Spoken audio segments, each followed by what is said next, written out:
The rain fell in silver streaks across the city, each drop painting reflections of lonely lights on the window of the small Italian restaurant where dreams and regrets often met over cold plates of pasta. Inside, at a corner table reserved under a name he barely recognized, sat Ethan Cole, a man who looked like life had taken more than it had given.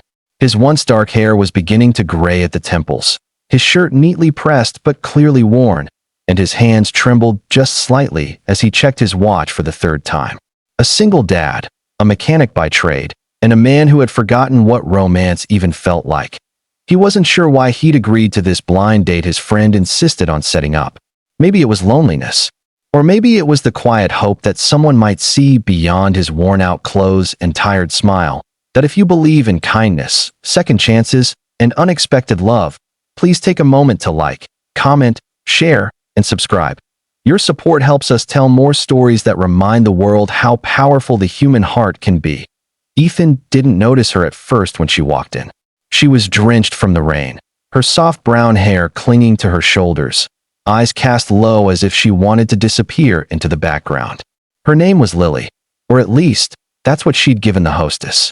Dressed simply in a white blouse and navy skirt, she looked like any other shy girl trying to find her footing in the noise of the world.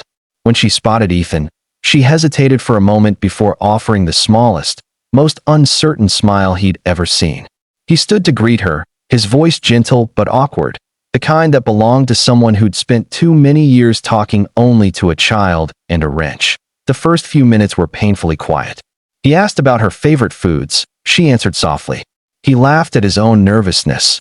She smiled politely, tucking a strand of hair behind her ear. To anyone watching, it looked like a date going nowhere. But beneath that quiet surface, something else began to unfold, something neither of them could have predicted.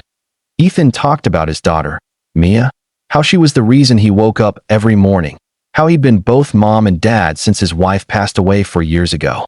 His voice trembled when he spoke about the nights Mia cried for her mother, and how he'd hold her until she fell asleep. Lily listened in complete silence, her eyes soft with a kind of compassion that couldn't be faked. She didn't interrupt. She didn't pity him. She just understood. And in that moment, Ethan saw something in her eyes he hadn't seen in anyone else. Truth. What Ethan didn't know, and what Lily was terrified he'd discover, was that she wasn't really a waitress. She wasn't living in that tiny shared apartment on the east side because she had to. She was there because she wanted to understand what it meant to be real.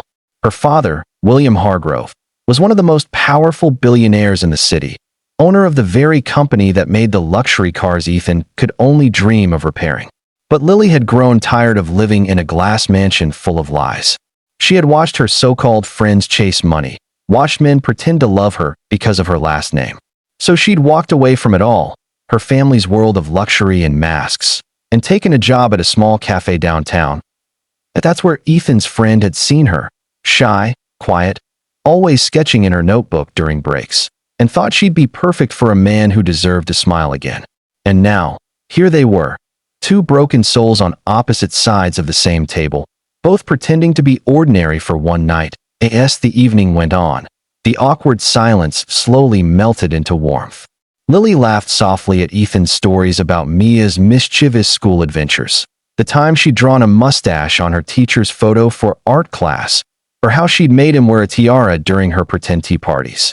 In return, Lily shared bits of her own story, carefully edited versions that hid her identity but hinted at her loneliness. Growing up surrounded by wealth but starved of affection, her mother more interested in charity galas than bedtime stories. The rain outside grew heavier, but inside that small restaurant, time seemed to slow. For the first time in years, Ethan felt like he could breathe. Like maybe, just maybe, life wasn't done giving him surprises. When the bill came, he reached for it out of habit. But Lily's hand gently touched his. "Please," she whispered, "let me." There was something firm yet kind in her voice, and in that touch, a spark neither of them could deny. He smiled shyly and nodded. As they walked out together, the night air was cool and sweet. Lily hesitated at the curb, the raindrops glimmering in her hair like tiny diamonds. "I had a wonderful evening," she said softly. "You made me feel normal." Those words stayed with him long after she left. Normal. It was such a simple thing to wish for, and yet it carried the weight of a life she'd been running from. Days turned into weeks, and they began to see each other more often.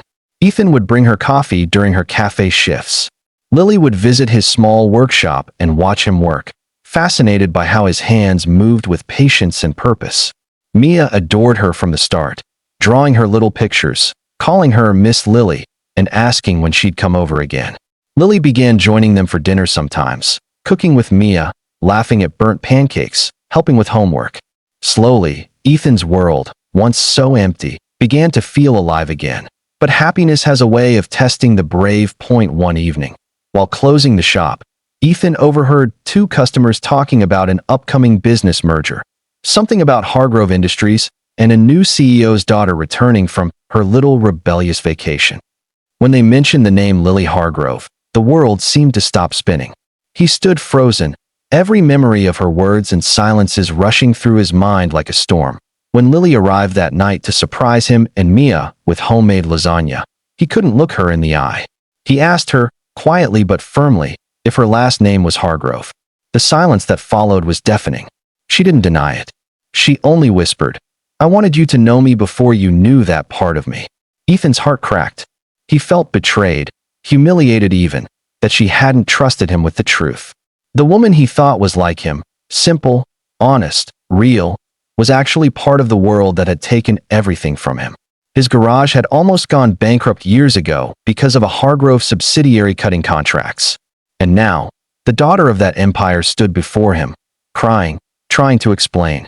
But all he could see was everything he wasn't. She left that night in tears, her hands trembling as she slipped off the small silver bracelet Mia had given her and placed it on the table. The house felt emptier than ever. Weeks passed. Ethan threw himself into work. He avoided questions from Mia, who didn't understand why Miss Lily didn't visit anymore. But every night, when he tucked his daughter into bed, he caught her whispering, "Maybe she'll come back, Daddy." And every night, he wished she was right. Then one morning, a black car stopped outside his garage. The driver handed him an envelope. No name, just a seal. Inside was a letter written in Lily's handwriting. She told him she was stepping away from her father's empire permanently, that she'd sold her shares, donated most of the money to a children's foundation in her mother's name, and was starting a small cafe of her own, one built around the idea of giving second chances to people who needed them most. And at the bottom, a single line.